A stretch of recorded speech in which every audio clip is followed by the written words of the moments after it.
Well, welcome to Module 4, where we move into the second section of the course, which I call Tools that Help You Structure Websites.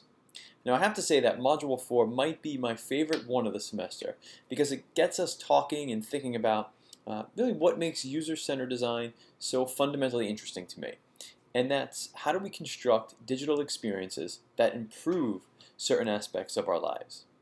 Now, yes, I know that sounds ambitious, but I believe that it's true. I mean, think about why you use technology. Now, sure, on one level, you can say you use technology because you have to, because it's so pervasive in our culture. But think more deeply. Think about some of the products that you use within the world of technology. Why do you use Netflix? Why do you pay your bills online or text your friends? Use Facebook, Twitter. Why do you use an app to track your running progress? Now, I do those things because they make my life easier and more efficient, which to me means they make my life better. But I wouldn't use technologies if they were too hard to use. I mean, if something wasn't easy, wasn't intuitive, why would I use it? It would just complicate my life.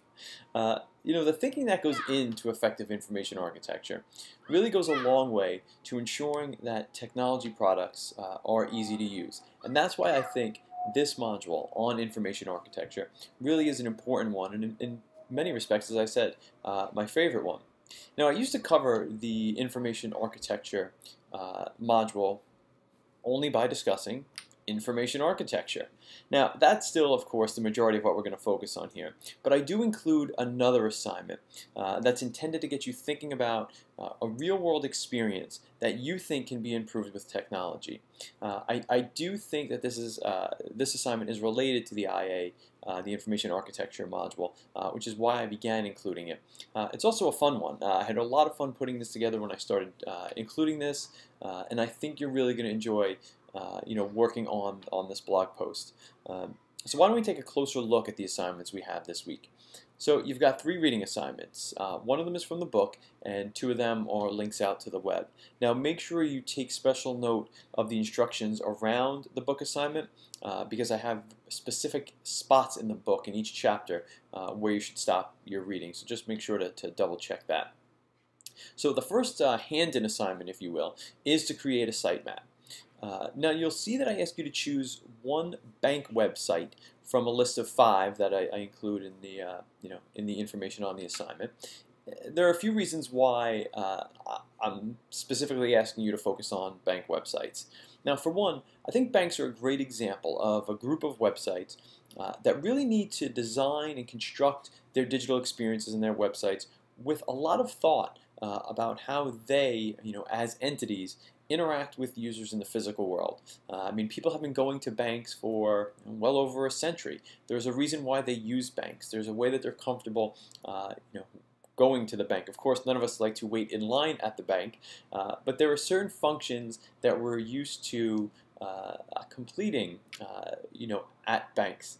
So again, I think when you construct the online banking site, you need to think a lot about that to make sure that those experiences aren't exactly the same, but maybe there is some consistency where there can be. So I think that's one of the reasons. The other one is that the world of bank websites is pretty similar, meaning that if you look at the top 10 bank websites, my guess is that they are 90% similar. They have certain functions that you need to complete, so there's not much differentiation between them. And they're not too big, meaning that you're not going to go to a bank website that is going to jump off in 250 different directions. So in many ways, we keep this assignment manageable for you, knowing that bank websites are all of a certain size. Now, as I say in the assignment, you can use PowerPoint, Keynote, OmniGraffle, Axure, really any piece of software that you're comfortable with in order to complete this assignment. That's completely up to you. If you're going to use Axure and you need to get the license, I provided that information in the announcement that I sent through, I believe on Friday night. As I mentioned, if you do need to obtain the Axure license, I would really work on getting that done in the early part of the week so we can troubleshoot any problems that you might encounter with the sales team at Axure. Now, let me take a moment here to show an example of what I'm looking for in this sitemap assignment. So what I'd like you to do is to map out all of the top level navigation items and show all of the links below that item. So right here you can see examples of what's on the top line navigation on this website, and then some examples of what sits beneath them. Now you only need to go to that second level for each of the items, but I would like you to choose one item that you follow through to as many levels as possible. So for example, if I chose products here as the one that I wanted to follow through to multiple levels, what I would see is that we would next go into the annuities category, which is one of the items that's presented underneath products on this actual website. And then underneath annuities, I'm given two choices: tax-deferred annuities or immediate annuities. And that is actually where that line of navigation ends. I can then choose either one of those, tax-deferred annuities and immediate annuities, and it would present information in the main content area, but there's no more navigation. Now I should say that this example doesn't represent what I'm talking about. As you can see, I mean, the annuities examples are nowhere here. I'm just saying if I chose products, what you would see here are the two types of annuities. Now, although the sitemap is not a design document, it should look professional, as all of your assignments that you turn in for this class should. You don't need to follow the exact navigation structure of the current site, meaning you don't have to look at the Chase website and say, their navigation items go, checking, savings, mortgage, auto lending. You're certainly welcome to do that, but if you feel that you have identified a way to group the items that might be more effective, please include that in your sitemap. I'd be interested to see that as part of the assignment. So again, don't think you have to lay it out the way that it's laid out on the current website.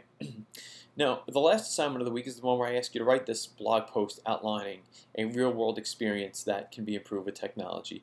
And again, have some fun with this one. I find that some of the most innovative, interesting posts people have submitted for this assignment are about solutions directly related to a challenge or a problem that they have encountered. So really answering the question, how can this help me?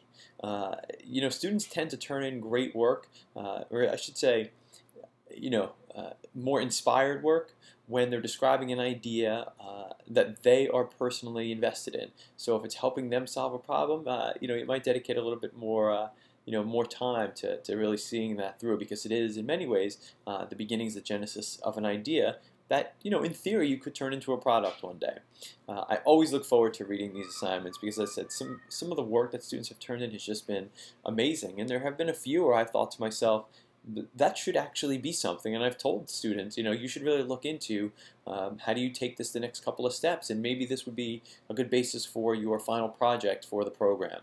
Some really interesting apps and other things. So, have some fun with it. And judging by the work that you all have turned in, over these first few modules, I have really high expectations for what I'm going to see next week. So maybe you've all set the bar too high for yourselves, but I'm looking forward to it. So that covers us for the assignments for this week. Please remember that we're going to have a live class session this Thursday at 9 p.m. Now, this is not required because obviously we didn't wasn't listed in the the course catalog when you signed up for it, so it's not a required session. But if you are able to attend, I greatly encourage you to do so, because what we'll do is we'll look back at the first few modules and talk about some of the things that we learned in them, and look ahead at the next few weeks. And it's also an opportunity just to ask questions, and certainly I'd love to hear your thoughts on how the class has run so far.